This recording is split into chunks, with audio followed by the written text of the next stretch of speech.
3 up, 2 across, tap that play button 3 times, and walk through the archway into Dialogue Alley.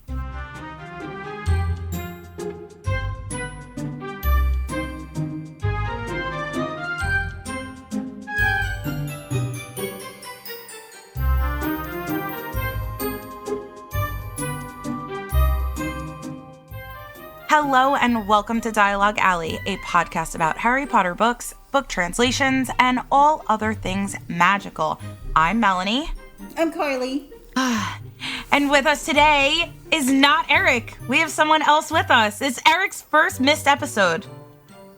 And we have with us today a huge supporter of our podcast, someone that has helped us so significantly with our progress and behind the scenes stuff.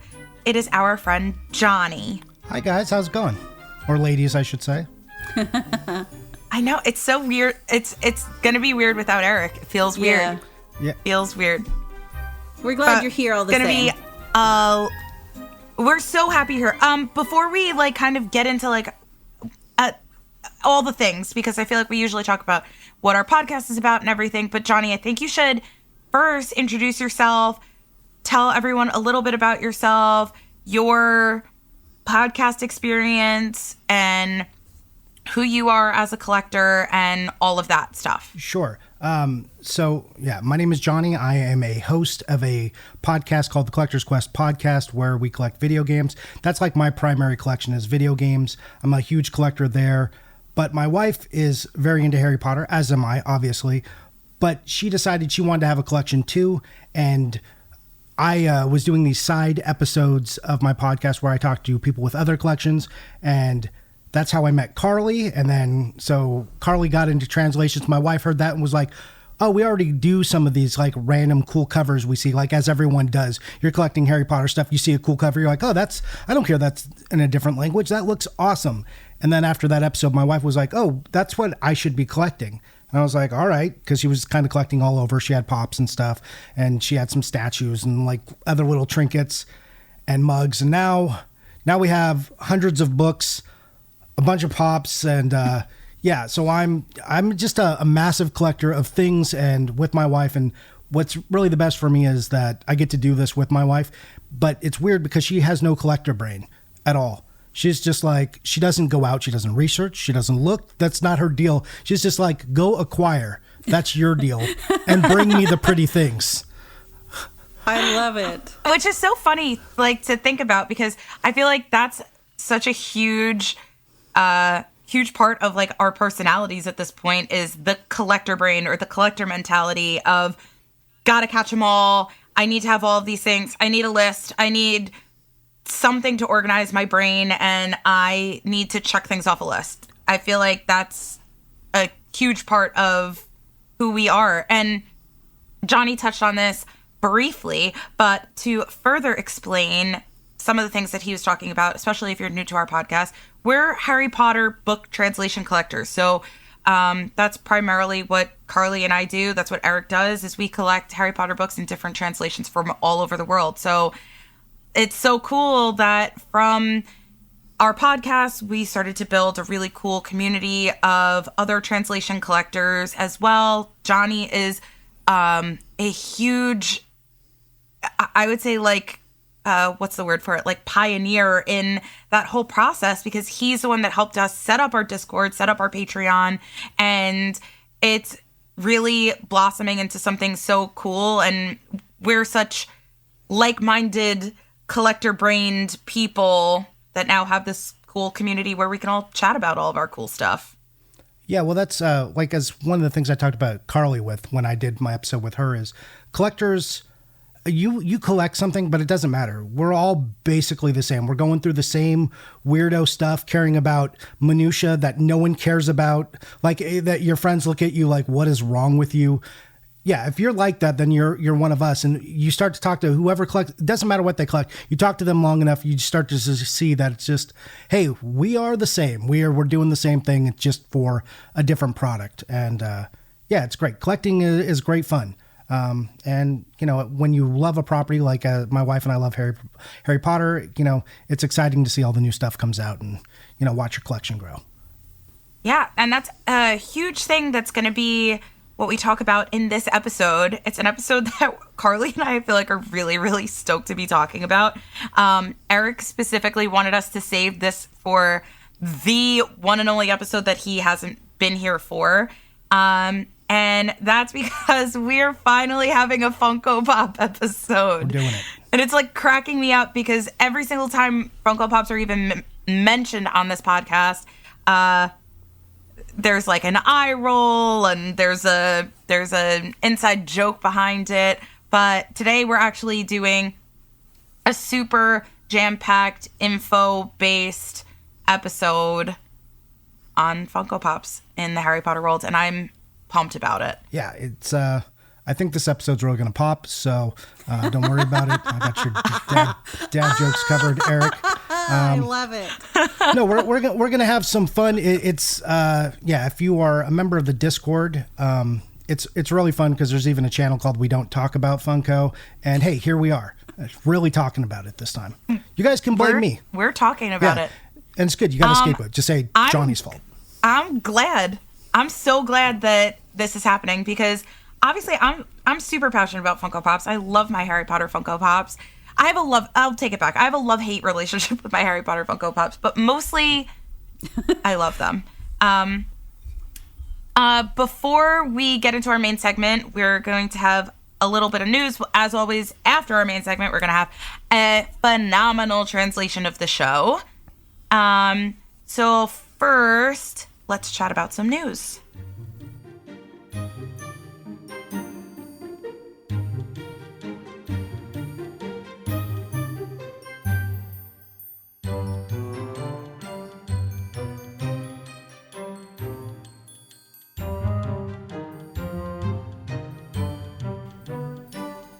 So as mentioned, guys, Erik is not here. As you can all tell, he's not in this episode with us, which is crazy. He'll probably pop in our live listen in at some point. He doesn't know that we started recording a little bit earlier today because we usually record on Erik time. But he actually isn't here because he's at Hogwarts, guys. I love it. That's where he is. I hope he has the best time. He Super jealous. better have the best time. I left him a secret note when I went. And hopefully he finds it. Hopefully it didn't get like picked up by like nifflers in Nocturne Alley. Like hopefully he finds it. I hid it in Nocturne Alley because he's Nocturne Erik. Oh, so how very appropriate. I was going to ask where you hid it. That's super clever. had to be done. Had to be done. And he'll probably go there because of the dad joke nature of it all. So I figure he'll look there. Like, I gave him some hints as to like where it was. Hopefully based on that, he's going to be able to actually find it. But, I don't know. I'm hopeful. Fingers crossed that it is still there because there's only a week's difference in our trip. But yeah, I can't wait to hear about it. I'll be hopeful. All right. Positive vibes are in the air. Yes. Carly, why don't you talk about your book mail? Because it's been a bit. I'm so excited so as many of you know, or maybe you don't know, my collecting and all of that, I had to move. Things have changed very drastically. So I haven't really been buying a whole lot because my space is very different. Most of my books are actually still in storage in Dallas, and I don't even have most of my shelves. So I haven't been getting a lot of book mail, and I got book mail, and I got a lot of book mail. I had Sean McAllister sent me a lot of books that I'd been like over the past 2 years, really, since I left San Antonio, went to Dallas, and then came here. Over the past 2 years, like, had just been setting these aside, and he just mailed them all. And it was a big box, you guys. I'm going to do an unboxing on my YouTube. I haven't done an unboxing for books in over 2 years, I think. Like, it's big. Like, this is so exciting. I'm actually going to have to go buy, like, a little shelf to put my new acquisitions on. How neat is that? Like, I feel like I'm very slowly turning into me again, and I love it. Can you hint, like, some of the books that are in there? I'm curious.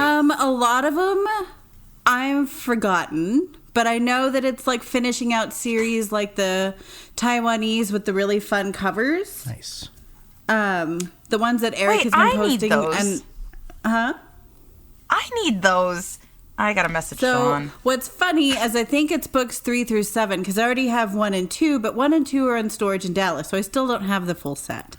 I only have 1 and 2. I need the other ones too. Wait a second. I'll send you my Sean. 1 and 2, and then Sean can just send me a full set. I finished out my Azerbaijani set, so book 7 is in there. So it's just a lot of set finishing out, basically. That's a great set, too. It looks like a Disney castle on the spine. Oh, I know. And I'm so, I can't wait to get my books out of storage for many, many, many reasons. One of them being I can finally see all of my books together again, you guys. How neat is that going to be? I'll probably just sit and cry for a few hours. Aww. I've missed them. And smell them all to make sure my ratings are accurate. Well, if they aren't, you can tell me and I'll update the list. Okay. Okay. They can even be little bonus episodes. My book smells dreadful. It was just the happy memories that gave it acceptable. That's so funny. We'll have to go back. I'm super excited about the book mail. I love that. I guess Sean was just going on a spree of shipping things because I also got book mail from Sean. Mine are less of a surprise, but still really cool. I got a few more of the new Estonian books, which I need to finish those. Oh too. my god, are they cool? Have they finished all 7? Them. Not yet. Not yet. I don't think so. No. Okay. I have. It's 1 through 5. I think is out. Okay. I have book 1. I just need to. I haven't had shelf space, but now that I'm forced to buy a new shelf, I'm gonna have to figure it out. The color of book 4 makes me want to cry with how much I love it. They picked really fun, different colors for these books. If I remember properly, I really loved their color choices. Yeah, they're really good. I think they are up to book 6 now. That is out, but I don't know if I don't know if that's shipped yet or just announced. I think we talked about it in the Discord. Actually, I think they are up to 6. I think someone, probably Sean, was looking into if they had 7 yet.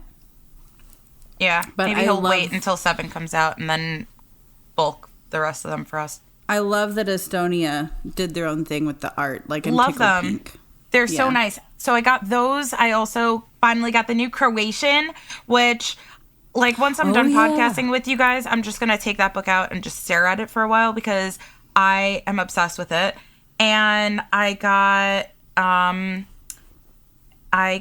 the rest of those little, anime style little Japanese ones. I have that set done. Those are cute. So cute. So cute. One of my really good friends from work is very big into anime and just Asian culture, which is so cool. And I actually now had an extra copy of book 1, so I gave those to her today, and she loved it. Yeah. She thought. I mean, she loves Harry Potter too, but I think just melding two things that she loves a lot together, she was crazy about the books. So that was really cool. Okay, in other news, Johnny reminded us that those new French books that we were talking about have finally... Did they land in the States? Is that what we said, Johnny? Or that they're on their way? So, yeah, I have bookmail too, and that was that set. So I actually have them. Some pictures are in our Discord. Oh, do you like them? I do. Also, before we get ahead of ourselves, I too got bookmail from Sean, so all of us. But yeah, no. Thanks, Sean. Thank you. Yeah, thank you. So the books are really, the slipcase is really nice. It looks very much like the original French Junior folios with the rainbow, except they added a symbol for each book on the bottom now instead of that generic Harry Potter logo that was there on some of the later editions. I do wish the image is so cool, and it's the exact same size as the Room of Requirements set. I just wish it wrapped around on the image wrapped around onto the spines like it does on the Room of Requirement book, because that would have just set it to level 100 instead of level 85. Got it. But yeah, the box and that I it's in, think that's what would have got me to buy it. Yeah. Like, I'm not going to buy the set just for the box if it's the same covers. Yeah, the covers are basically the same. The spines are a little different, and it's got like the cards in it too, just like the Room of Requirement. Except there's a new one in there. I that's can't the justify spine. the cost, especially when there's so many other things I need. Yeah, I feel the same way. They're even numbered, just like the Room of. This is out of 25,000. Oh boy. We'll buy it later. Yeah, send us pictures of those. They're already in the Discord. You can go see. I did a whole unboxing of it. Oh, Johnny, I had a really busy, crazy, insane day at work today, so I'm so behind at the Discord. I literally sat down to work on podcast stuff like 15 minutes before we started recording. It's been a week. It has been a day. Yeah, it's been a week. I got you. Yeah. And okay, so this is our last bit of news. Remember a few weeks ago we were talking about like what's the deal with Arabic? And we finally have a bit of an answer to that. And that answer is, we would say that there are 3 different versions of Arabic that are different enough that makes them linguistically interesting. Is that a good way of putting it? Yeah. Yeah. Okay. So based on that would mean for people that are collecting official translations, including transliterations, and all the other variations that we typically talk about, that would mean that we have 100 books. Woo. I feel like I should sound like more excited about it, but then we were talking before and we were like, wait a second, but what does that mean? Like, what was the 100th translation? Like, what ended up being the 100th translation? Then do we go back and alter our list so it's just languages? Like, and we're only counting different languages that the book is in? Because then there's a lot of books on my shelves that, why are you here? Why are you here? Well, I think you guys have been a big proponent on the show of being like, one, collect how you want, and your numbers may vary. So I think collecting language is a viable path, or really looking at distinct text blocks and saying, that's my chosen path, which is what the list is now. I think both of those are valid. Right. Yeah, and I kind of... Go on. No, go ahead. I was going to say, I kind of oscillate, because I'm such a language nerd, but I also love cover art. So I oscillate between wanting all the text blocks, which is why I'm super irritated about Arabic. But it's the same cover. So it's like, well, I already have Arabic represented. How well, I don't know, because I don't know how similar or dissimilar they are. If it were new covers or even a variant of the Mare Grand Prix cover, I'd totally do that. Yeah, I don't know. I'm just not super stoked about it. I don't know. Maybe I'll have to like redo whatever I consider my list to be, and that'll like reignite some passion. I don't know. At least they're not expensive, right? So at least there's that. You're going to just be able to pick them up and you'll be done, and then you'll feel good again, and you'll just forget about those. Because they weren't the last translation. But it's like, it's the same thing where like, I guess just, life just happens now. And I feel like my collecting journey is so much different now than it was when I first started. When I first started, I was living at home with my parents. I wasn't paying rent. I was working at Vera Bradley in the mall, and all of my money was going towards translations. And it was, oh, I need this one. I need this one. I need this one. Let me just buy. There was no, like, responsibilities and things that I really needed to pay for things. And also, every new book that I was getting was a new translation. It was a thing to check off my list. And that made it exciting. And now I'm to the point where it's, like, I have to buy clothes that fit my kid because she's growing all the time. And diapers are expensive. And food is expensive. And I'm paying for a house. And I'm working at a job at a nonprofit, and also now there's this third Arabic that I have to track down. Like I was saying before, I'm to the point in my collecting journey, I need someone to be like, here, Melanie, here's the link to get you this book. Or, hey, Melanie, I got this book for you. just like Venmo me when you get the chance, and I'll mail it to you. Like, and thankfully, Sean is the bee's knees with that. He's so good. He's like, hey, I know that you need this. Tell me who wants this book, and I'll get it for you, and then I'll just ship them all out. And then I just send money to Sean, and he's like my bookfinding fairy in the best way. Like, he finds everything, and then it makes it so carefree, and getting a package from him is just as exciting for me as it was when I was tracking those books down 8-10 years ago. So yeah, I feel like that's why I am not super excited about Arabic, because for me it's just like, oh my gosh, this is just another book that I need to have, so I have them all. It's not like an exciting it doesn't meet like that excitement quotient that a real, I'm gonna say real, but that's not the right word, like a new translation. Like if a Swahili book came out, we would be pumped and we would be ready to go buy like so fast. But this is just like, well, I kind of already have this language. Yeah. It's just the shine isn't as bright. Right. Yeah, and that's a good way to put it. And not for nothing, like, I got that new Croatian book in my package from Sean, and even if I had bought that book myself, that's a book I'm so stoked about because it's brand new cover art. It's a new translator. That makes it so cool to have that book. I couldn't wait to put that book on my shelves, and I'm so happy about it. But now I'm like, oh God, here I go. Gotta check on eBay to find the Arabic book that has the Wizarding World logo on it, so I know that I have that one. It's just not... And they don't always post pictures of the back, so you don't always know what it is that you're looking at anyway. Yeah, that just makes it very tricky. So, okay, to sum things up, exciting that we are at 100. Very exciting. Super cool. I feel like I'm still confused on it. I'm like, what was 99? I think it's also 99. Oh, 99 was the other Arabic. It's 99 so it's 99 and 100. 100. Yeah. Because 98 was like when we started. That's Croatian. When right? we started like figuring out that Spanish was Croatian was 98.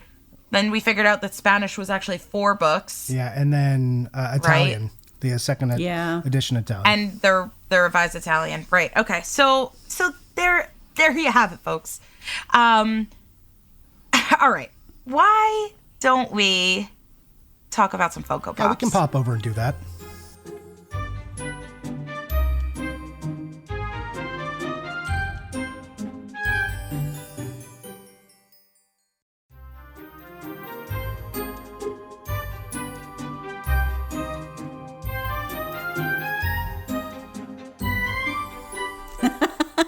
Sounds like it would be fun. Yeah, fun for the company to pop over there. Yeah, let's do it.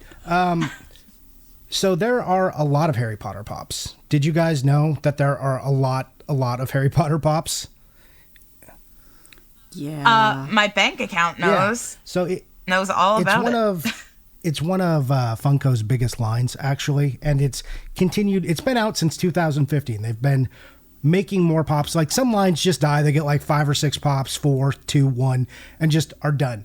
Harry Potter Pops, well, there's over 180 of them. So, and I'm going to just put some caveats out there for people who are like, well, actually, just calm yourselves. All right. I hope you do that voice more as we continue to record, because that was great. Thank you. That's my nerd voice. Let me tell you exactly how this goes. I know more than you. It's that guy. Right finger in the air, pushing his glasses up his nose. And I've been that guy before. I've been that guy. So the caveat with all of that is it's going to depend on how you count. So in collecting, there's like a big thing. What do you count? Are there variants? How do you collect? There are big issues around Harry Potter Pops. Some people will say a unique pop is just a distinct character. You know, oh, there's a Harry Potter in a brown jacket with 2 wands, and then there's him in his school robes. That's 2 pops. And then somebody else will tell you, well, there's a Harry Potter in those school robes who also came in a multi-pack, so that's a different pop. So that's 3. And you're like, no. So just know that we're counting distinct pops. And if it was in a multi-pack and it's unique, it's added to the count. But if it's in a multi-pack and not unique, released as an individual pop, it's not counted. there's some other ridiculous stuff too. Right. I'm on that page. Yeah. I'm on that same page. So the size of the pop also matters. This is some like boring nerd stuff. Sorry. The size of the pop counts. So if it's a 10-inch pop or an 18-inch pop, it counts in the numbers. But if it's an advent calendar pop, which is called a pocket pop, or an ornament, which is a pop, these are all pops. They're just slightly smaller than the 4-inch pops. Those are not numbered and therefore do not count in this at all or anywhere. People just ignore those, and those Correct. are fun additions. We're only focusing on the 4-inch, 6-inch because there's bigger characters, 10-inch and 18-inch. That's for the pop nerds who are like waiting, like with bated breaths and bats to strike us down for being wrong. So yeah, there's over 180, and if you wanted to buy them all, roughly, if you were paying about what their secondary market value is, it would be about $5,300. So you could do that. Wow. What? Yeah, and it's not like it's over. There's like 5 new pops coming out. So what I did is I built, I have a list, and then I put it into a visualization tool, and I made some fun facts about these pops, about the Harry Potter line.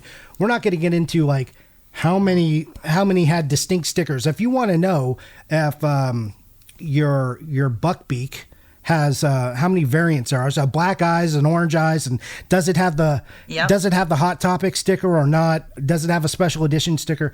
We're not getting all into that. I'll explain a little bit about stickers, but I'm not gonna overwhelm you with the minutia. If you want to know, I got a little primer that talks about some of the stuff that we'll release elsewhere that you guys can get to, which will help you learn about pops and the process of collecting them. But know that this here is just focused on the fun that is the basic Harry Potter collecting experience.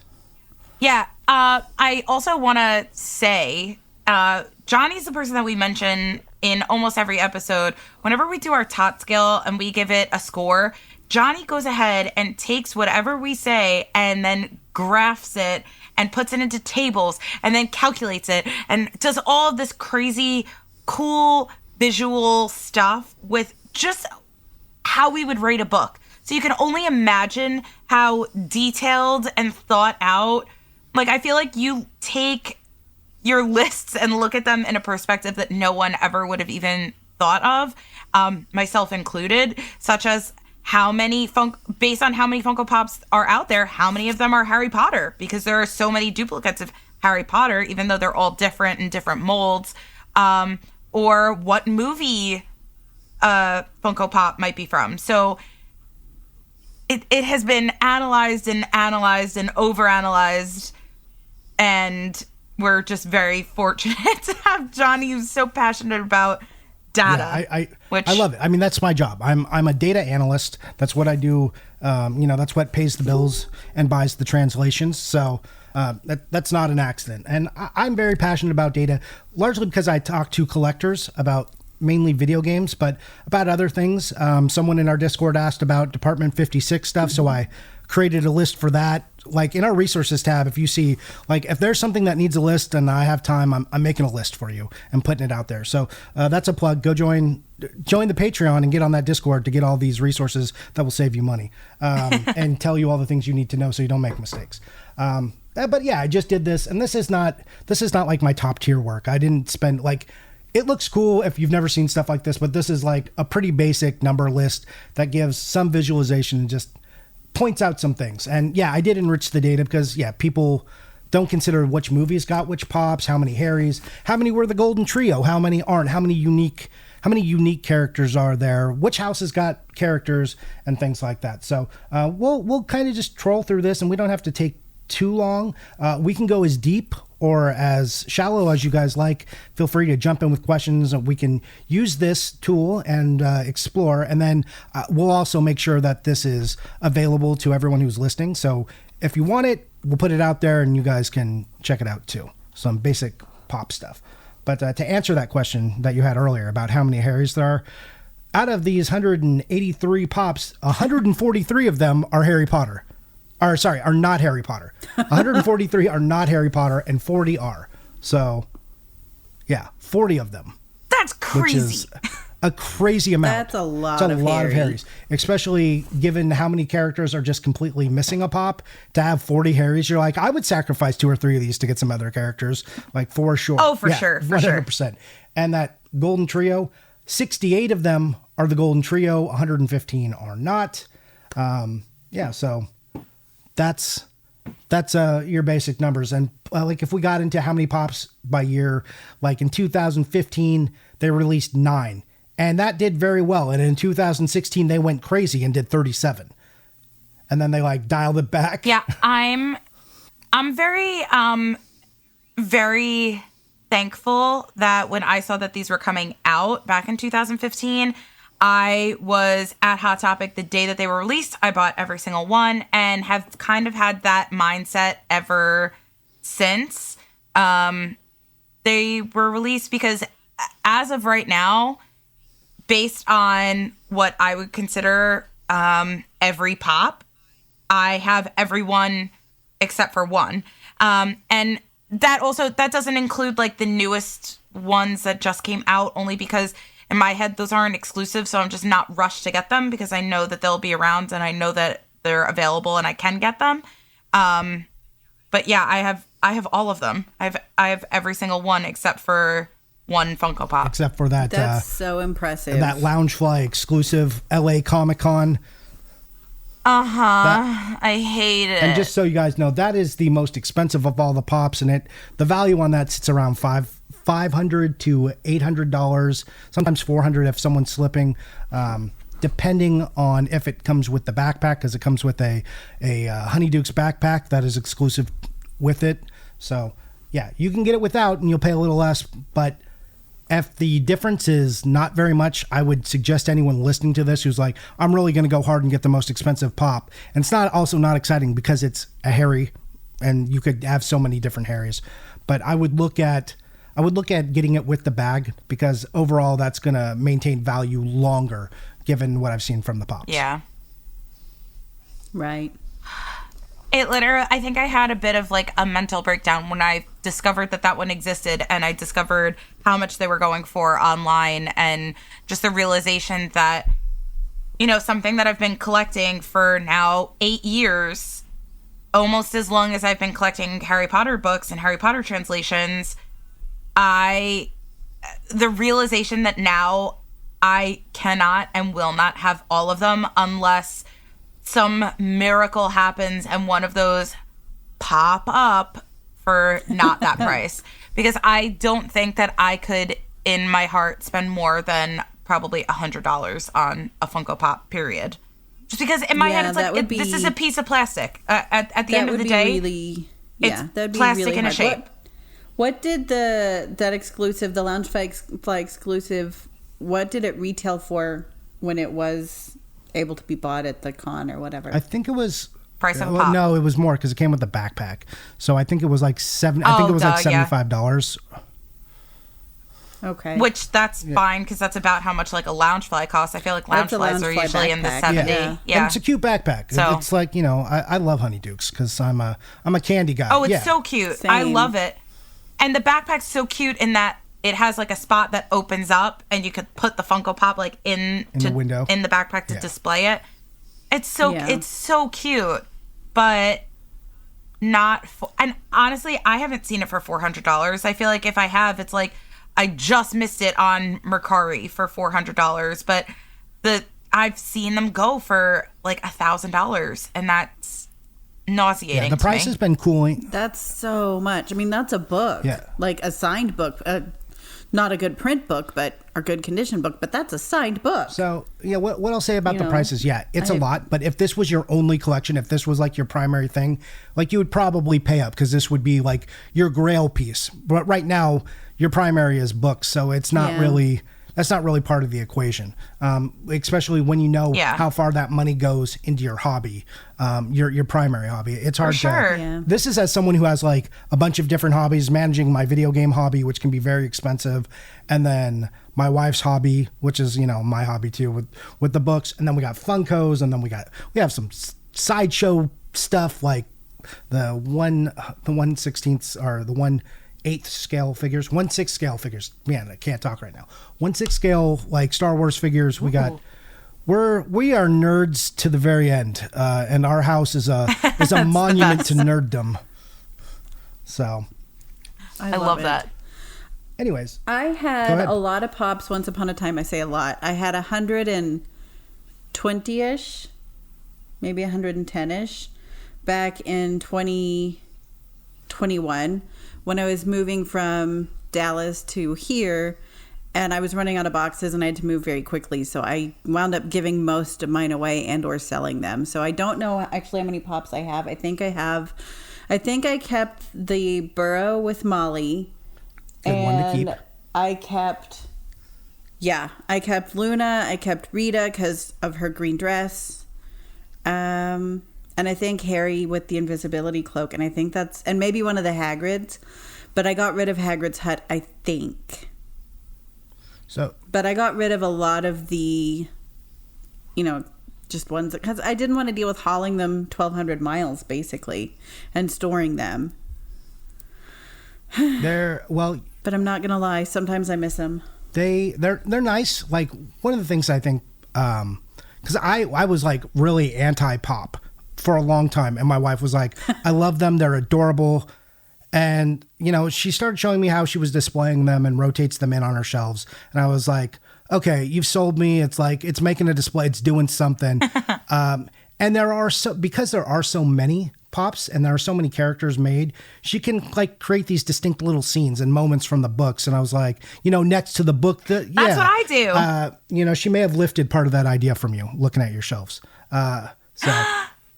I love that. I mean, so my shelves right now, I have to admit, is not how I usually have them styled. Right now, I actually have them in numerical order on my shelves, just because I wanted to make sure everyone was accounted for, because sometimes Nora likes to take them off my shelves and run around the house with them. So I had to make sure that everybody was present, which thankfully they are. But like when they're in their prime, I usually do like each shelf or each few shelves is a different book, and I kind of like theme them out that way with little stories, and I love them. I think that they're adorable and they add so much to the shelves and they make me smile and giggle. So they add a lot of character to the shelves. They do. They really do. They give it a nice pop. Yeah, we did that. I'm just going to keep going to the well.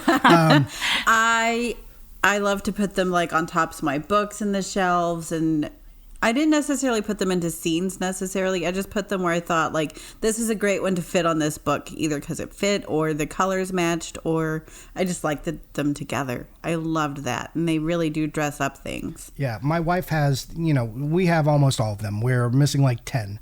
But she likes to take the Cornish pixie and like she'll just like move it around her books because it's a little mischief maker, right? So it goes where it wants. And she just randomly puts it wherever. And it's like a game for me to find it. So I love that. Which ones are you missing? We're missing some like real basic ones. I mean, they're exclusives. But like Lucius Malfoy in the Death Eater mask we don't have. That's like the only big one we have. And then there were some that like are almost double, like Harry on the Quidditch broom and Ginny on the Quidditch broom as opposed to holding the broom, which is the ones we have. So yes. Then we're missing Harry, both versions of Harry holding the invisibility cloak, one in front of him, one on his shoulders.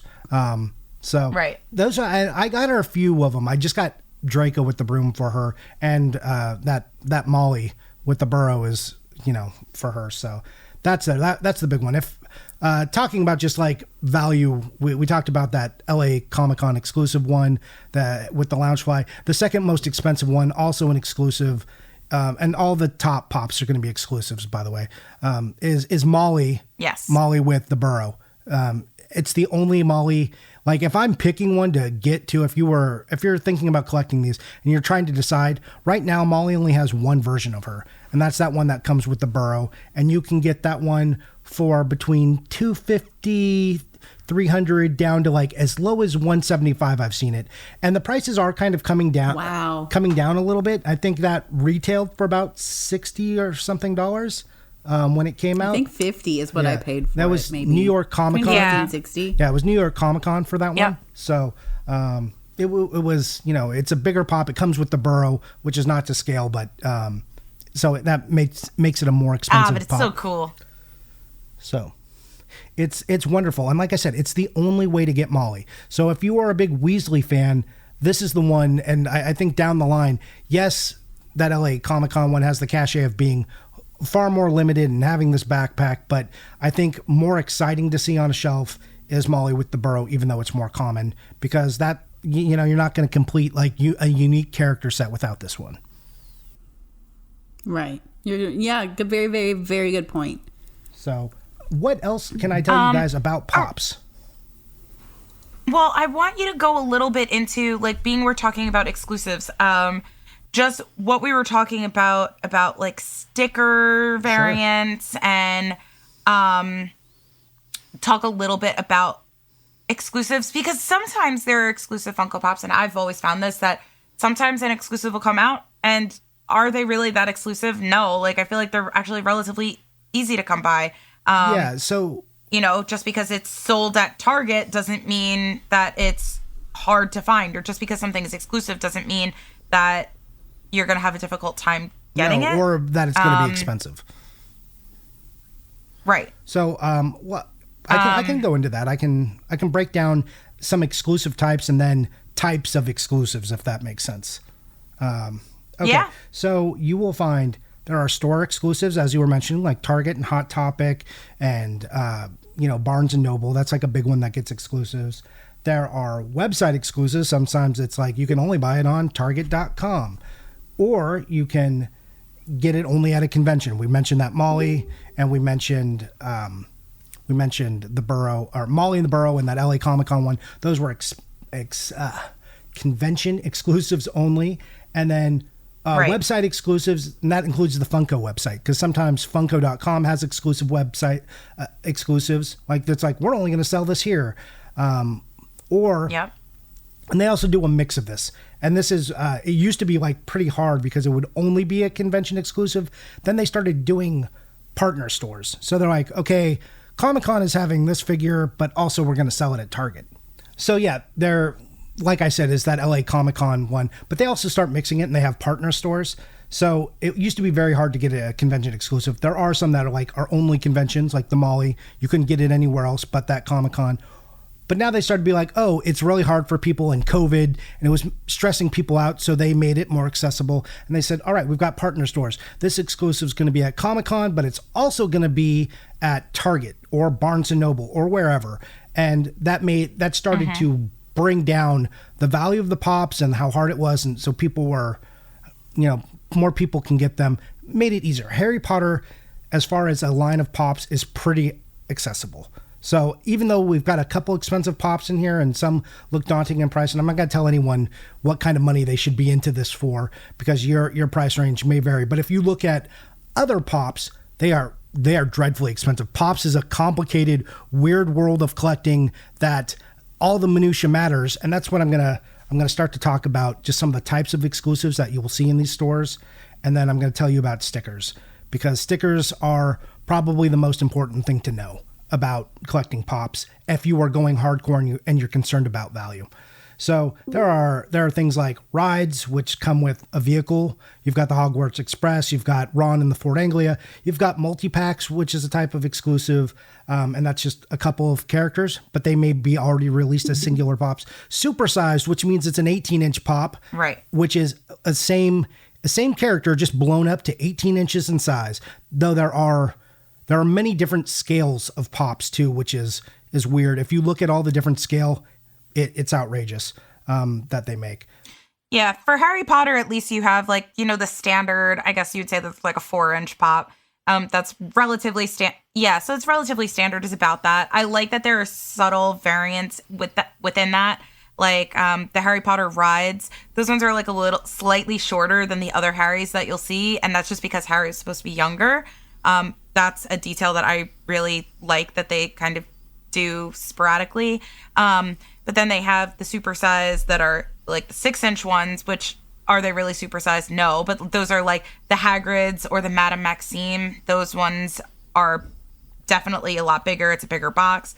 The supersized 10-inch, those are like the jumbo-y kind of ones. We have like a Dumbledore, there's a Voldemort, there's a Dobby, and a Hedwig. Yeah, and then the only super gigundo Mondo one is the Harry with Hedwig, that's the 18-inch. That comes in a humongous box.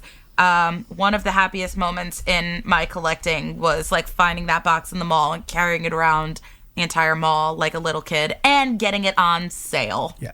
And yeah, it was really cool. We love a bargain. So the ones that are in like these bigger scale too, usually these are figures, at least in the Harry Potter line, these are not unique figures either. So if you don't want those ones and you want to keep it all into a smaller scale, you don't have to go buy those because that character is represented in either a 4-inch or a 6-inch pop. So that's just, yes. So, and then there are things like flocked ones, which means they're fuzzy, or they glow in the dark, or sometimes they say deluxe, or movie moments. They come with like a backdrop, like you might find one with the leaky cauldron as a backdrop. So those are some types of exclusives you will see. And all these exclusives are indicated by a sticker on the box. There's also a type of figure. Also a type of figure called Chase. I'm so sorry. This is such boring knowledge, but Chase figures are important to know. So that's the same figure. Yeah. It will have the same number because all the pops are numbered. It is the same number as another pop, so Harry Potter, and then, or we'll say Buckbeak. So there's Buckbeak with orange eyes, and then a Chase one that has black eyes. It's the same number. The pop basically looks the same. They've just made some small aesthetic change to that mold, which makes it a little different. Does it have a sticker though that says Chase on it? That one, I don't know if mine does. I don't know if that one does. Like I don't know about for Buckbeak. That Buckbeak for one. Buckbeak, I don't don't think it does. No, I think the only one that has a Chase sticker is Sirius. That one is when I was looking through the list, that one's listed places as a Chase, the Buckbeak. So I don't know. The Hedwig Flocked is not a Chase. That's just a variant. Even though no, neither is. Oh, I was gonna say this isn't Harry Potter. This is Fantastic Beasts, but I also have all the Fantastic Beast pops. But there's like a Whooper that is flocked. It's the exact same pop, but it's flocked. Then there's also the Zuwu that's also exactly the same, except it's glow in the dark. Like they have a few that are like that. The Demi Guys is the same, but it's clear. But some of those have different numbers. That. So that's where people think the numbering and everything is super consistent, and what makes a Chase is it's not locked in. So like it's kind of the Wild West. You're like, I think I've got this figured out. You don't, I promise. They break whatever their own rules are. They're breaking them all the time. So like that, there's like that clear Demi Guys, right? And then there's the colored version, but they don't have the same number. It should just be a Chase, but it's like not. And then one of the most annoying things is if you look at pop number 103, it doesn't exist. So if you're like counting, you're like, and this one should be 103 on the list. Oh, it's not there. There is no 103. But there are 3 number 104s. Really? Yeah. So yeah, like some. How does that work? Are those the minis? No, those are just those are at the Buckbeak. There's a Buckbeak. The 2 Buckbeaks are in there. Have the same number. So it should, with a Chase, like what really usually defines a Chase is it will have the same number. So if it was like Harry Potter number 1, and then like clear Harry Potter, it would also be listed number 1 and have a sticker on it that says Chase. That's not a real pop, but that's usually how a Chase is distinguished. It shares the same number as that pop. Right. Though they might make a small aesthetic change to it and then just give it another number. So you have to, if you want to check all those numbers off your list, you have to buy a new pop. That's how they get you. That's part of their wheelhouse. So anyways, that's Chase. That's like a very basic one. And then all these exclusives, a pop can have like up to 3 stickers on it and usually define some sort of exclusivity. Usually what you'll see is a store exclusive sticker. Like it'll say Hot Topic right on it. But then it might also say, and this isn't in Harry Potter, but it'll say Hot Topic, glow in the dark on that same sticker, or Hot Topic and then also Chase. You might see as a separate sticker. Or you might see a sticker that says just Hot Topic and then a separate sticker that says glow in the dark. That's usually how it's done. But they're also changing their stickers all the time. So it is just knowing what you're looking for in stickers is crazy. The Comic-Con ones are usually the most desired stickers out of like basic pops, right? That most people get. Yeah. Because it'll have a sticker and it says New York Comic-Con. And you're like, okay, I got the one with the sticker. Because what happens is New York Comic-Con is a place for us Americans. Right. I mean, people do travel from all over the world, but if I live in Australia, getting to New York is, difficult. So what do they do for those people? They will release that pop in that region, but they will take off the Comic-Con sticker. I mean, they don't physically take it off. They just print on this special edition sticker, which is just a basic gray sticker. And you've probably seen it. It says special edition. And that's it. The only difference between the New York Comic Con one and this one is that sticker. The New York Comic Con signifies where you got it. This one signifies it's a different region. But to pop collectors, not specifically Harry Potter pop collectors, because most of us want to take them out and put them with our stuff and make displays, but people who are keeping these mint in box and buying, pops from many different lines, they're not really focused. They're getting value. The valuable one is the Comic Con sticker. So they hate that special edition sticker. They think it's disgusting. Well, I will say too, like, what's kind of cool is when there was that whole time period, which still happens, where a Funko Pop will come out for a Comic-Con exclusive and then it'll be released at Barnes & Noble. I remember when this happened for the nearly headless Nick glow-in-the-dark pop, was released at Barnes & Noble, but it still had the Comic-Con exclusive sticker, even though it was sold at Barnes & Noble. It didn't have a Barnes & Noble sticker on it. So, like, that I thought was cool, that you were still able to get access to that exclusive sticker, even though, even if you weren't at that event. So there's one like that. So yeah, mostly that's good, but sometimes they change that sticker, even though it says Comic-Con. So, do you know Ron, from the Quidditch World Cup? That pop, he's got the black hat on and with the red cross, or maybe that's Harry. Anyways, there's that Ron.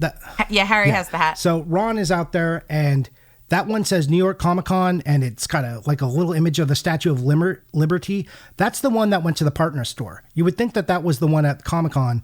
It doesn't say Comic Con. It says convention exclusive, shows a picture of the Statue of Liberty.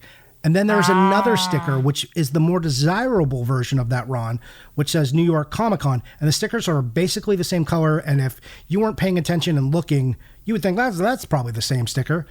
But it's not. And people want that one specifically that says it was New York Comic Con. That increases like $20 of its value.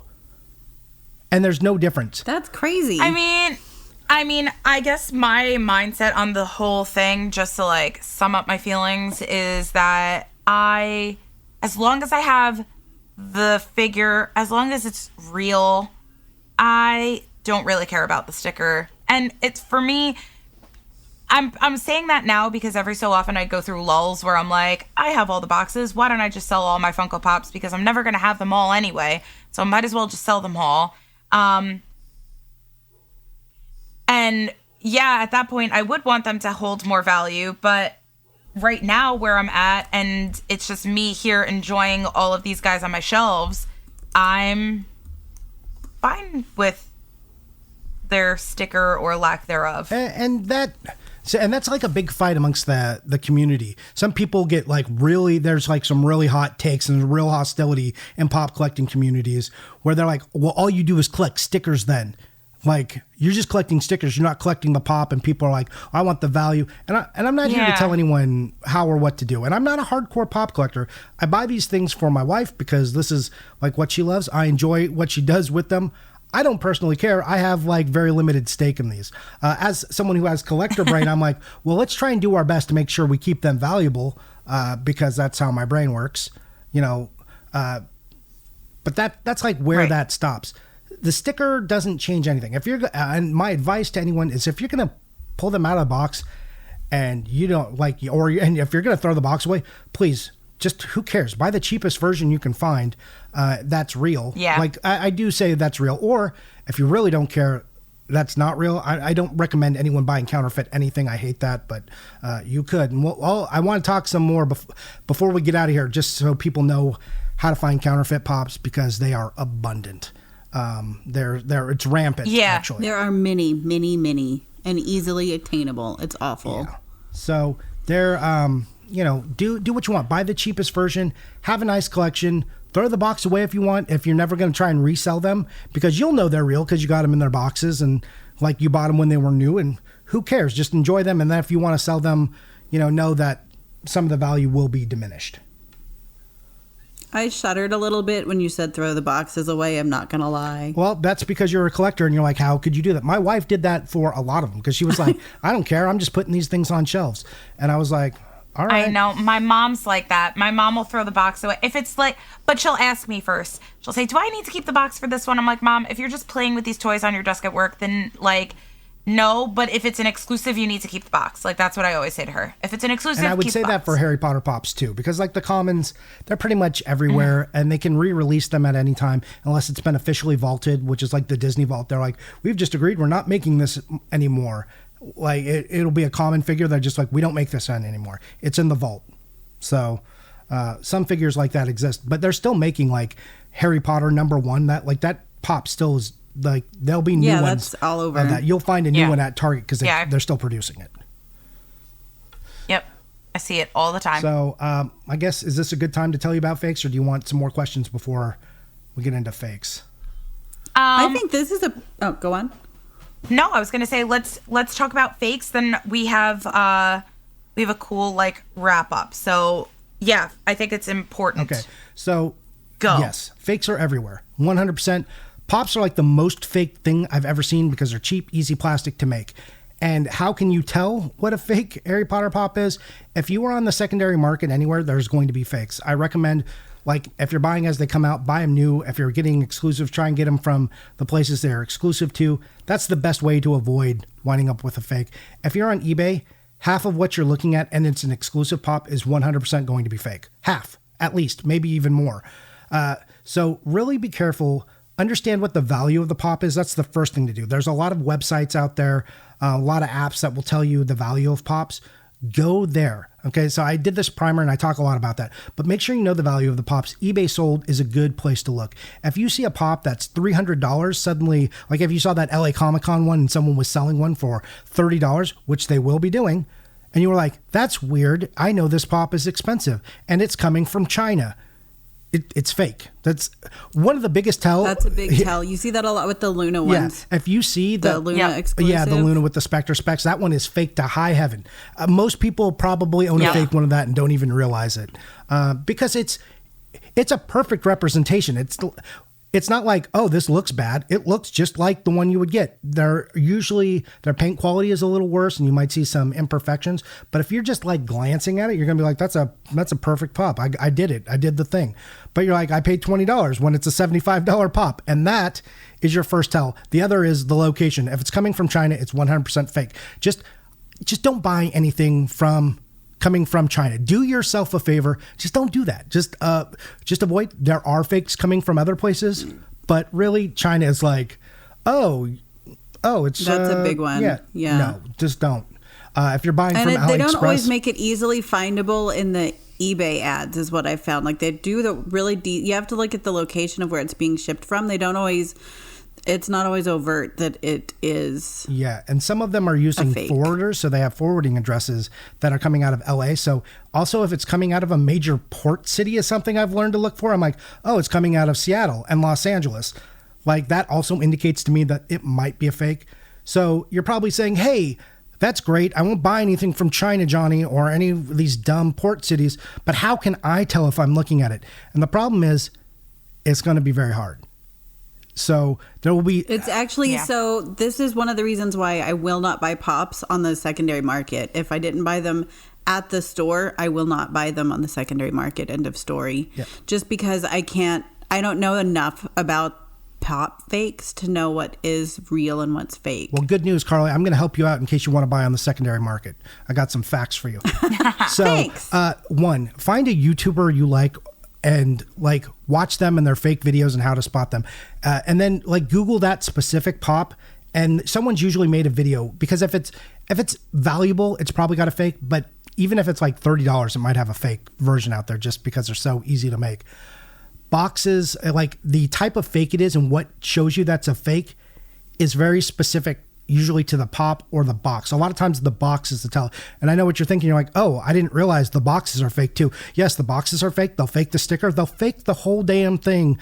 The whole thing. Like they go the whole mile. Mm-hmm. So look out. You know what's so interesting and something that I found, there's a collector that I follow on TikTok, and one thing that he pointed out that's an easy way to tell that it's a fake is like if the sticker looks too perfect.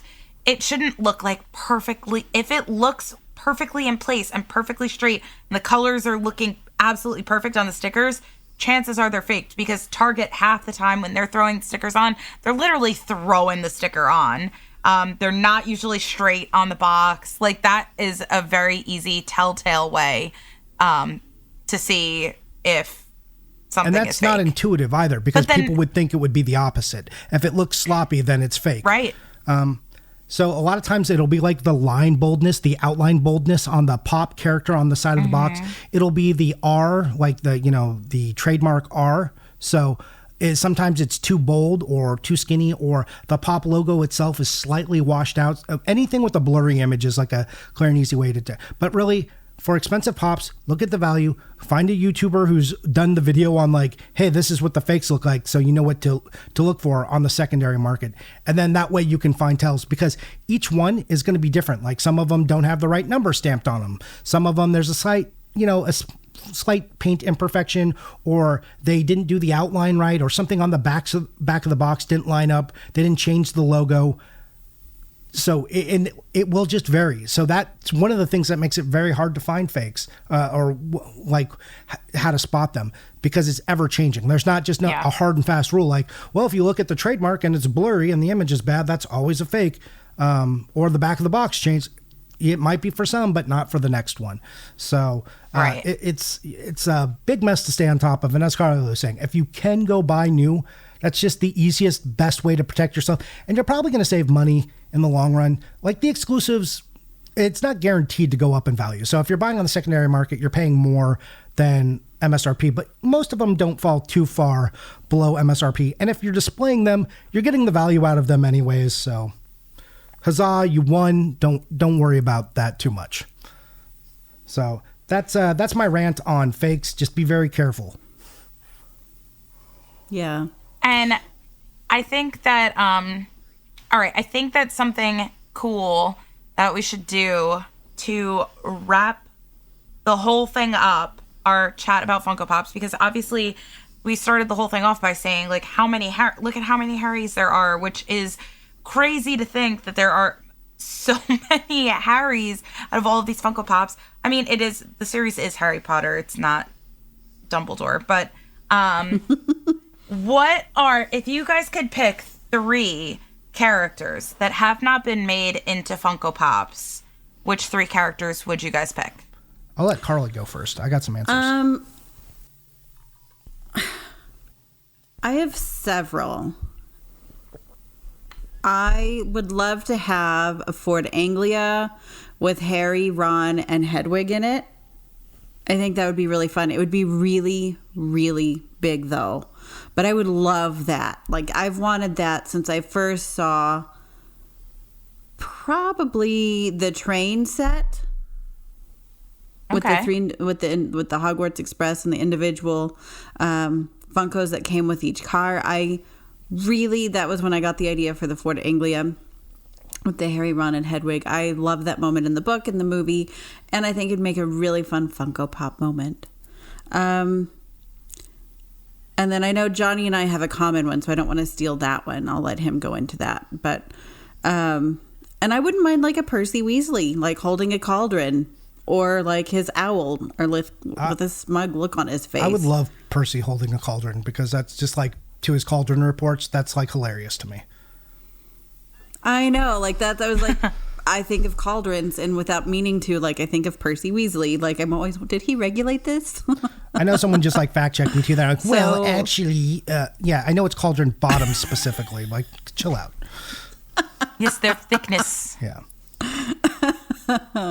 I love it. So I would love a Percy. Oh yeah, I would love a Percy too. And I'll go into the one that we share, Carly. I want Arthur Weasley. Please.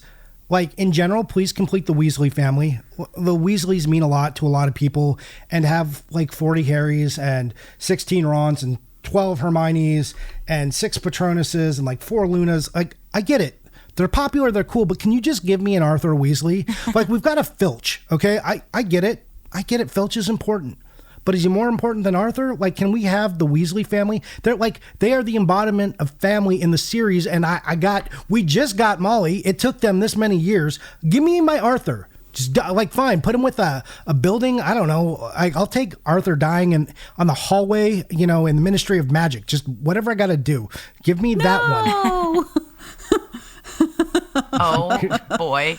You did not. But I agree. Just go Like, there. I want an Arthur. Like, I would buy a pop again from the, first market. I would buy a pop again, which I haven't bought since I've moved here, just to have Arthur. Huh. All right. I think I have my three. You want to? If you guys are do ready. all three of yours? Launch them. Yeah, I'll do all three. One is I have that jumbo Harry that's gigantic. I want that of Hagrid. Yes. I know that Hagrid's already been out and there are other Hagrid pops, but Hagrid needs to be an 18-inch size big. pop. I need a big Hagrid. Second, to go along with Hagrid, I'd love to see a Fluffy. How cool would that be? That would be pretty good. Like at least a 10-inch or a 6-inch like Fluffy pop would be so cool. And I feel like it'd be just so unique to Funko to have that. And my third is kind of like a conjunction one, but I'd love to see like the Dursleys / Aunt Marge, like any of the Dursleys. We don't have any of them.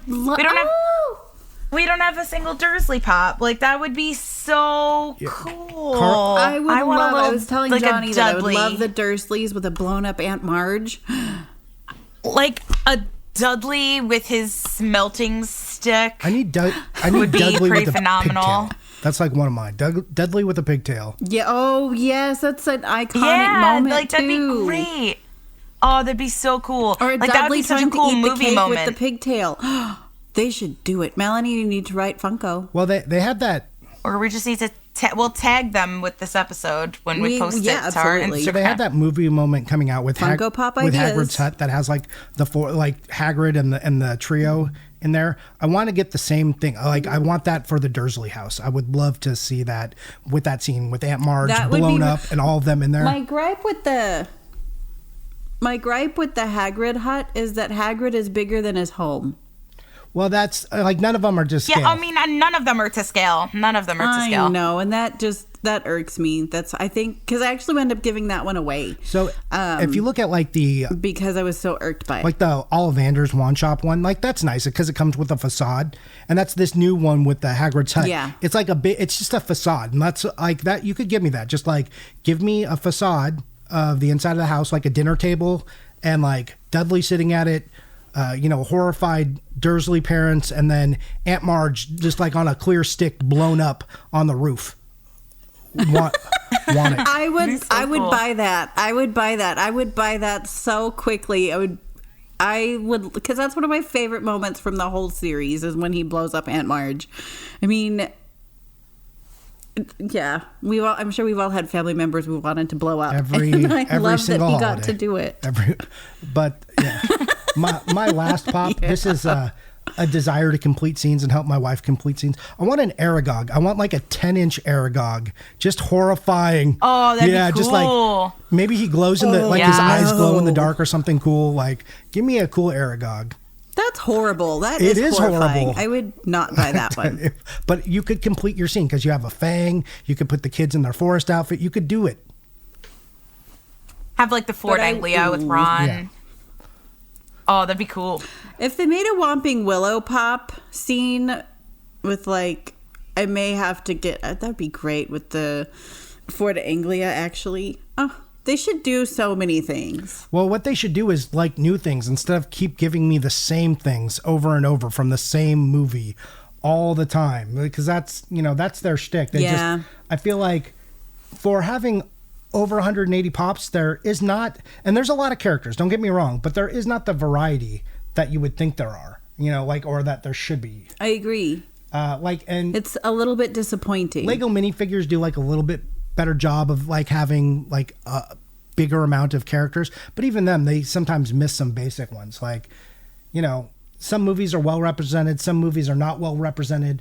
And what should be said about the Pops, they are fully from the movies. These are representing scenes in the movies, except for a few exclusive costumed ones, which are based on the movie ones, but aren't on any scene. Like the holiday they're based ones. on movie ones, but they aren't from any scene. And like, I'd be fine if they did a book line. Right. Also, the Bloody Baron. The Bloody Baron is not in That's a very good the point. movies. I I know I'd love to see a Peeves too, but that's obviously that's book based. But see, I would love a line of book based pops. Like, oh, hey, here's some characters we didn't do. Or a Winky Pop. Ludo Bagman. Yeah. Oh, yeah. I made a joke, but a Vila Pop. That would be really fun. Like the mascots at the World Cup. That would be like a leprechaun. That could be a set. A leprechaun and a Vila. Yeah, that'd be cool. People would buy that because Quidditch is so popular. Agreed. And on that line, they don't have a Lee Jordan. And why don't we have a Lee Jordan out there? We have all these Quidditch figures. Who's announcing this Quidditch match? Like, give me the Lee Jordan. Sure, we got Luna and the Lionhead, but I want a Lee Jordan out there. I agree. I love Lee Jordan as he's a great announcer of the Dean Quidditch Thomas. matches. Oh my gosh, we don't have a Dean Thomas either. I was just thinking that we do have a Seamus. And an appropriately, blown up face. Yes. So. Yes. Yeah, we need and there's so many great moments they could choose from. That's the thing. Even in the movies, like there's so many really good scenes in the movies that are just left out that should not be looked over. Like honestly, even Harry and a pensieve. They like to make Harry's. Why not just stick a pensieve in there? They love Harry and Dumbledore. We're definitely going to get a pensive shot of Harry and Dumbledore standing over it. Very possibly. Yeah, maybe. All right. So, what are our final wrap up thoughts or points that we would like to get out there about our Funko Pops before we move on to our tots for the day? I would get back into collecting them if they would do different things. Yeah, I would like more variety. Yeah, more variety for sure. Well said. Yeah, I mean, I'm of the mindset of I'm gonna keep going with them. I feel like I'm a lot more lax about it now, considering the fact that I'm so upset about not having all of them because of the LA Comic-Con one. But yeah, I'm still gonna go for it, and gotta catch them all. That's it. All right. Well, then good luck with the Loungefly one. Yeah, pray for me for that. All right, let's get into our translation of the show.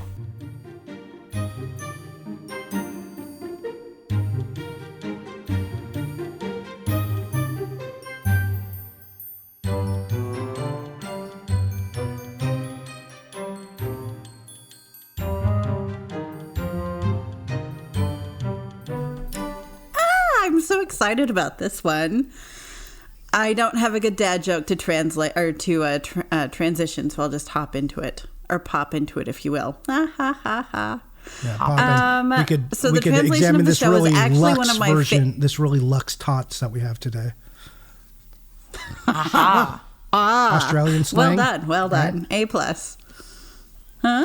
Like luxe is Australian slang, I think. Yes. I think you're right. Well, as Johnny said, we have a really luxe translation of the show. And this is actually one of my favorite books. I've loved this book since it first came in the mail. And it is The Chamber of Secrets, Luxembourgish. Big shocker, I know. We kind of gave it away with the dad joke there. But it had to be done. It had to be done. And yeah, one of my favorite translations for really neat reasons. Most of them nerdy. The translators, there are two. It is Florence Berg and Gieberg. It's published by Kairos Editions, and they only did books 1 and 2, which is very disappointing. I would love the full set of these. And really quickly, before we get into our tot scale, we'll go into general info on the language. Luxembourgish is a West Germanic language that is spoken mainly in Luxembourg. About 400,000 people speak Luxembourgish worldwide as a standard form of Moselle Franconian language. Luxembourgish has similarities with other varieties of High German and the wider group of West Germanic languages. And I actually have a few friends who speak Luxembourgish. One is from Luxembourg. The other, Harrison, learned Luxembourgish, which is not a surprise to many people. But it's a really fascinating language. And how they use Luxembourgish in Luxembourg is really interesting. They use it as like, they chat with their friends, and they do a lot of, just like probably podcasts and things like that in Luxembourg. When they're buying things at stores, the receipts are in French because you have three main languages in Luxembourg: French, German, and Luxembourgish. Luxembourgish is more colloquial usage from what I've understood. Like my friend, he's always talking and chattering with his friends Luxembourgish. But a lot of, and I believe this is correct, I know Harrison will correct me if I'm wrong, but a lot of more official like government things is done in German, which is fascinating that each of the three languages has a very specific usage place, and I love that. Everything has a niche. It's very neat. Back to the book. What do we think, guys, on a scale of 1 to 5, with 5 being the most difficult? How hard is this book to get today? It is a hardcover. I don't think there's a soft cover that's been printed yet. What do we think? I give it like a 4 minus or a 3. Yeah, I think you 3. can still Something get along it the from lines their of that. website, though. Oh, So really? I think, yeah, it's still in print as far as I know, unless that's recently changed. I haven't. Oh, to be then I fair, take that back. also Then that haven't would been make looking. it. That would make it like a 2. Yeah, 2. Yeah, like 2.5. I believe. somewhere I mean, like we that. can check right now. It's not like we don't have Google in front of our faces. I feel like, you know what? I feel like I always think this way because I know book 1 hardcover is very tricky to come by. It's very ridiculous. Yes. So I feel like that's where my brain is always at with that. Because I have book 1 in paperback and I have book 2 in hardcover. So I'm like, I'd love to have book 1 in hardcover. Yeah. I don't know. I would I don't say. know. So I guess well, that's where my brain went. No, that's fair. That's fair. Like, Luxembourgish is very interesting. And side note, there is a book 1 audiobook. But back to this one. Rarity of book 2, Chamber of Secrets, hardcover. And I think right now they've not reprinted into soft, but I could be mistaken. I would say between 2 and a 3. Like, there are a few copies that do pop up on eBay, but they're usually pretty inflated cost-wise. And you can still order them from the publisher, as far as I know. They're still in print. You can order them from the publisher unless that's recently changed. And that's possible because I haven't, to be fair, been looking for it. I've owned it for years. Mine is from 2014, and it was new. And we just got this one maybe a year and a half ago, 2 years. So I wonder if they did one big print and haven't reprinted. I don't know, because this was. I figure that's what they do, and then when they run out of their hardcovers, they just reprint into soft, because that's what they did with their book 1. That makes sense. Yeah, I don't know. I got mine from Jacob when he started doing his sale a bit ago. I know my friend who's from Luxembourg, like, he just went into the bookstore and he said they're all over the shelves. So, I mean, the print runs must have been fairly large, because he just picked up a few soft covers for me of book 1 and then a book 2 hardcover. He said it was just the price of a new book, which is value. So I think my hardcover chamber was maybe 30 euros, 25, 30 euros. I don't know. Shipped, or not shipped, but plus shipping. So cost of a new book plus shipping out of Luxembourg, which is in Europe. And don't quote me. I haven't looked at their website in a little bit, but it's whatever you would pay for the publisher for the book.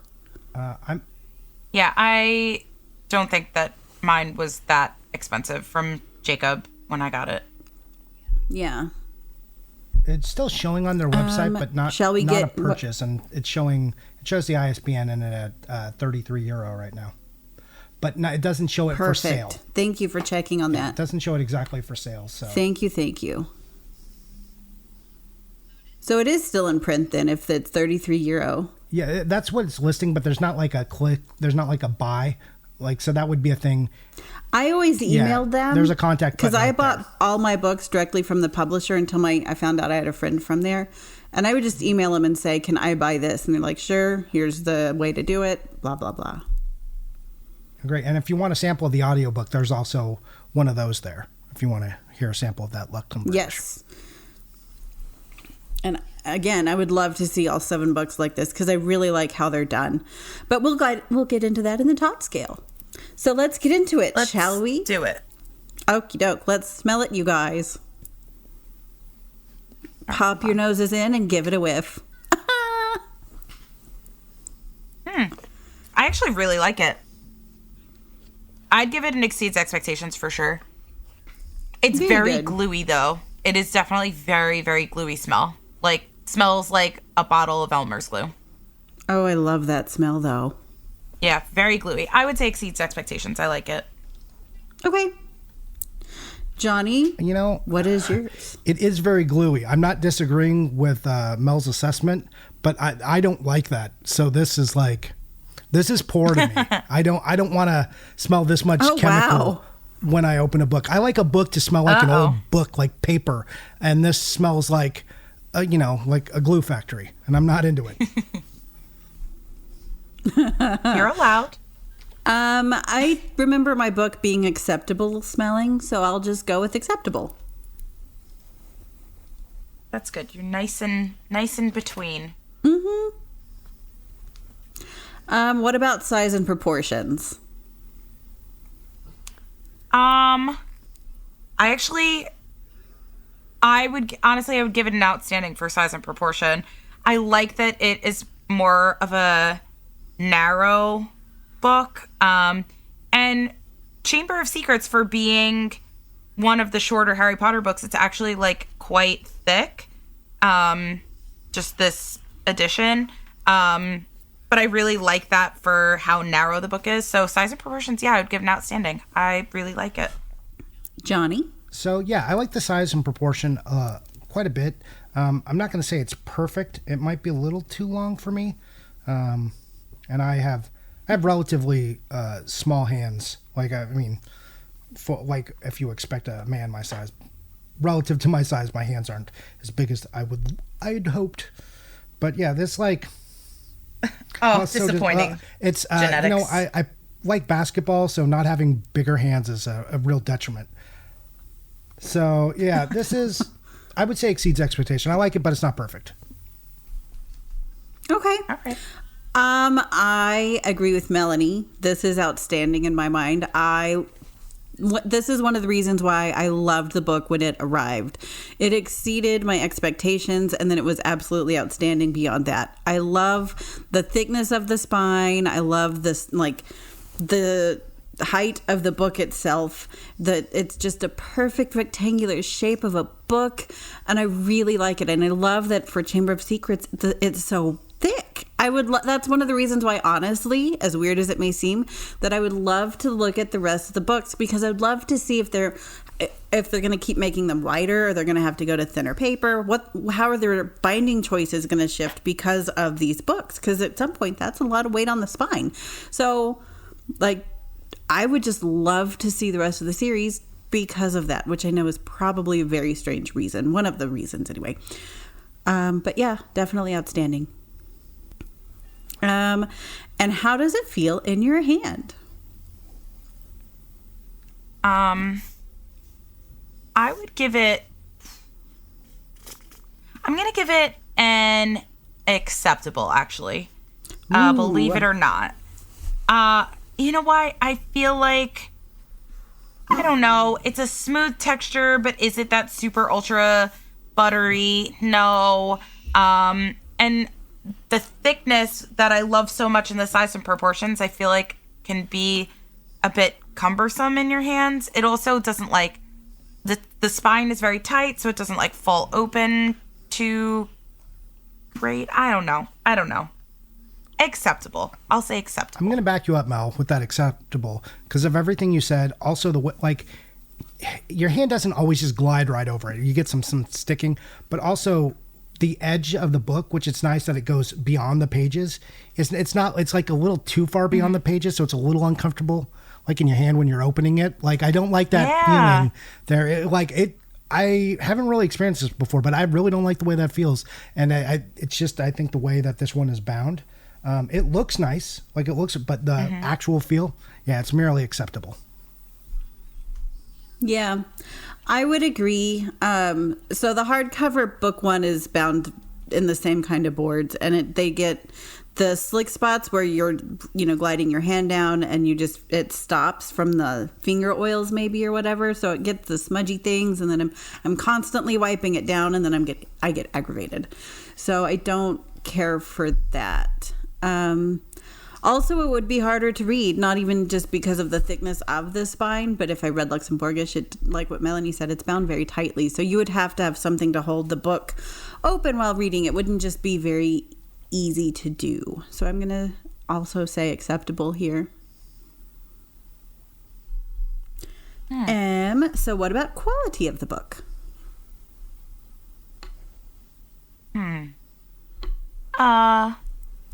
I would say the quality, I think I would say exceeds expectations for quality. I feel like it's pretty nice. I think that my only beef is the corners get very rounded. Thank you. That is 100%. Mine. It's such a nice, like, hard cover, thick boards, but the corners do get really rounded. So yeah, I would still keep it at an exceeds expectations, though. I think that it's trying. Yeah. But if it's trying, I don't know. Like, my gripe is with the board edges as well. Like, the corners, they all round, all four of them, and they're all new. And the corners, like, I remember one of my gripes the only gripe, when I got this particular book in the mail from the publisher, where the corners were already bumped. Like, that's annoying. They should be sharp, and they were rounded. So I think the quality of the board itself rounds very easily. I think it lends itself to that. So because of that, I'm just going to have to say acceptable here. Like, I think the quality otherwise is actually very, very good. I think the ink is good. The paper is good and thick. I think it's bound very, very well. I think it could probably withstand a few readings without the spine leaning. But, if you can't drop a book and it survived being dented a little bit, it's acceptable at the end of the day. So for me, I'm a little in between A and E here. Just everything that Mel said, but also the point where the boards end and then, it's starting to roll into that spine. It gets those scrunchies right there, like just dent like every cup. Mine was brand new. I literally opened it before the show, pulled the plastic off of it. And the top corners were rounded. So it wasn't like bookwear from just sitting on it. It wasn't pressed up against anything. And my top corners are rounded. But the spine feels pretty good, but it would definitely wrinkle if you crack the spine like pretty bad. But I feel like the binding is tight. The paper looks good. It's not like dingy paper. Ink's really nice. Like it's pretty good other than that, but it's hard when the cover is the thing that you have a problem with because that's the thing you see most. Yeah. I don't know. I'm gonna go AE. Just I'll put it right in the middle there because I don't think it's better than A+, it's E-. Better than acceptable. You're the one that makes the rules with that, I've so got it. It's fine. I've got it coded in, so we're good for our in between scores. So that's where I'm at. Cover art interpretation. I'm also going to give, you know what? I'm going to give it an exceeds expectations. And here's why. I like that there's no writing on the actual image. I like that it's bordered around the image. So it really lets you focus on it. And I feel like, taking in this case, the Cliff Wright cover art and that's something we've seen before is kind of doing the same sort of Cliff Wright cover art that we see on the British books. I like the way that it's done here. I really like the color blocking on it. Yes. What did I say? Did I say exceeds expectations? You did. Yeah, I'm going to stick with that. Exceeds expectations. So done. It's nicely bordered. The red is striking. For me, I kind of want to throw acceptable, and I'm going to debate this. You guys will have to talk me out of it. I really dislike the Cliff Wright art for this book. I hate weird no neck Harry in this book. Like, I really I really don't like this cover of Chamber of Secrets. I don't love the American one either. But yeah, this one, I'm just like, they look weird. No. And I, like, my whole life, I've always looked at this cover and went, yeah, that something about Harry's face just isn't doing it for me. But that's not, like, the interpretation doesn't do anything extra to it. Doesn't take away from it. The border, I think, maybe enhances it. Yeah, it didn't do anything wrong. They didn't do anything wrong to this cover, so I'll tell them on interpretation. They made it maybe better than the British cover version. And it's nice that they added the art on the back too. I like some cheap out and they don't throw any back art on it, so it's nice that they got back cover art too. Mm-hmm. What were you gonna say, Melanie, or were you gonna say something? No, I was just like trying to think about like what he was saying. I think that I could tolerate Harry, and I actually really like Cliff Wright's Ron. I think that my only thing is like it's hard to do the blue Ford Anglia flying in the sky the way that he depicted it because it's blue on blue. But I just think like that aside, like not looking at the cover art image, I like the red, the lime green, and the bright blue that was chosen for this book, which is what makes it different. I absolutely agree. I think for me, I love the cover art interpretation, which really it's an adaptation of the Cliff Wright art, like we've said. And they have this great thick red border, and the other color pops around it as far as like the green and the blue. And that's actually one of the reasons why I love this book. It's very polarizing. I can see that because they are using very bright colors here. But it's either, I think, going to be one of those books that, you know, you're going to really enjoy visually, like I do, or it'll be like, yeah, it's okay. It's nice. It's a nice change. Yeah. Like, I don't love the way all these colors mesh together, but I appreciate that it's something different. And the green is like pretty striking. So like, I appreciate that it's different. And like when you have 100 MGP covers, right? Like Mary Grand Prix stuff. It's nice to see something that like pops off of your shelf. There, it's the last one. I'm done now. Yes. So yeah, I'm gonna give it an exceeds expectations plus outstanding minus for this one actually, because even though it's just an adaptation and it's not original, I really like how they still kind of made it their own. And I mean, it's one of those books that you can easily look at a shelf and be like, I know which one that is. Because of that. Yes, for sure. So, X Factor. I think just for Luxembourgish in general, the X Factor is the fact that there's only books 1 and 2. And that's something that we've talked about, that you have to kind of be careful with any of these translations. If there's only a couple books translated into that language, those are books that you're really going to want to have on your shelves because they could stop printing them at any time. Yeah, and then what? And then it gets really challenging. And we have a few languages like that. So, yeah, I would say for me that's the X factor in this book is that for Luxembourgish, this is the last one in the series. Yeah, Johnny, I 100% agree. That's super solid reason to me for it to be its X factor. Because like you said, sometimes it just dies off. Or if we get a book 3 and 4, maybe they start getting reprinted. But this could be one of these books that's just here today, and then people in 5 years are scrambling. Like, oh my God, I can't find a book 2. And, you know, it's not like if the publisher never revisits it, what do? You're stuck. So I like that answer. Right. So my X factor is actually the language itself, because I love that Luxembourgish has a Harry Potter. The linguistic nerd in me is actually like way more excited than I sound or look right now, but like I'm tickled pink that it's a thing. Especially given that, you know, Harry Potter is available in German and French, and, you know, Luxembourgish people speak those languages as well. So they have access to the stories. They also speak English from my understanding, although depending on generations. But they still did it. And so it's a smaller linguistic group. It's 400,000-ish speakers. So, you know, going into what Mel said, we know that it's not going to be a high print run. There's not a super high demand for it. So it's just kind of a neat novelty thing. So I love that it exists. I love that because it exists, I've gotten to hear it. I've gotten to hear the first paragraph in Harry Potter in Luxembourgish, and I love that. It is so cool. So yeah, mine is the language itself. That's awesome. I mean, that was a really great way of like kind of wrapping the whole thing up, because it really is it's a super interesting book just in itself.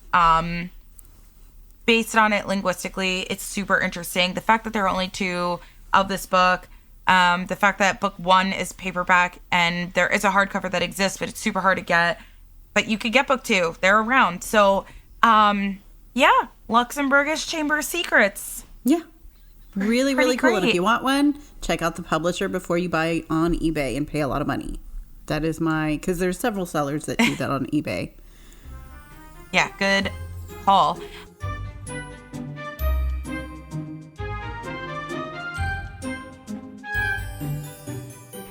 This was a jam-packed episode with so much information about Funko Pops. So with all of that, that's all we have time for today. If you want to get in touch with any of us, you can find Carly at All the Pretty Books on Instagram. You can find Erik, who's not here today. He's on Instagram as well at Nocturne Erik. You can find me on Instagram at the Harry Potter Collection. Johnny, where can everybody find you and your stuff? You can find me on the Collector's Quest podcast, which is anywhere you find a podcast. On Instagram, you can find me at the Every Flavored Beans, because that's my jam. Or you can find me at Johnny_Iucci. But that's all video game stuff. My Harry Potter stuff goes to the other channel. And most importantly, you can find me on the Dialogue Alley Discord. Yes, he always is adding very, very wonderful things. That is where I always find Johnny. So yeah, Discord is a huge place where you can find us. You can join our Discord by supporting us on Patreon, which you do by going to patreon.com/dialoguealley. That is one website you need to know. The others are alltheprettybooks.net, which is Carly's website. Mine is theharrypottercollection.com, or you could go right to dialoguealley.com, which is the website for this podcast. And that's where you're going to find pictures of the books that we talk about. We'll have pictures of this awesome Luxembourgish book on our website. And you can, as always, listen to us on any of your favorite podcast hosting locations like Spotify or Pandora, even if you're into that. That's cool too. We just love that you listen to us. And something that you could do wherever you're listening to us is you could leave us a review. We love reading them on here whenever we get reviews. I know for me, like, I'm not necessarily like a leave a review kind of person. I'm like a follow them on Instagram kind of person. So that's totally fine too. You can always message us on there if you want to chat or tell us what you think about the podcast. That's a great place to do it too. The other place that you can find us is on MuggleNet, because we are a MuggleNet podcast. We are one of several really awesome MuggleNet podcasts, and we are so happy to be part of the MuggleNet family. So that is somewhere that you can find us as well. So with all of that being said, the last thing that is going to be said is thank you so much, Johnny, for joining us. I was really happy to pop in. Thank you so much for letting me on. I've always, sorry, I said it was the last one. I lied. It was great to be here. I always wanted to be on a Harry Potter podcast. That's the real reason I've been pushing you guys so hard for so long, is I just wanted to actually talk about Harry Potter with people in any capacity. Even if it's Pops, whatever it takes, I'll be there. Yeah. Johnny, we'll have you back for like a book episode whenever you want. You're so Absolutely. welcome. We're always just like so thankful to have you as part of this community, especially with all of your help in helping us build everything. It's just been we're just very, very thankful. So anytime you want to come on, you're more than welcome. I just give a little support. You guys do all the heavy lifting, so just happy to help. Well, thank you so much. With all of that being said, it is now time to walk back through the archway and into our daily lives, and we will catch you next time. Bye. Bye. See ya.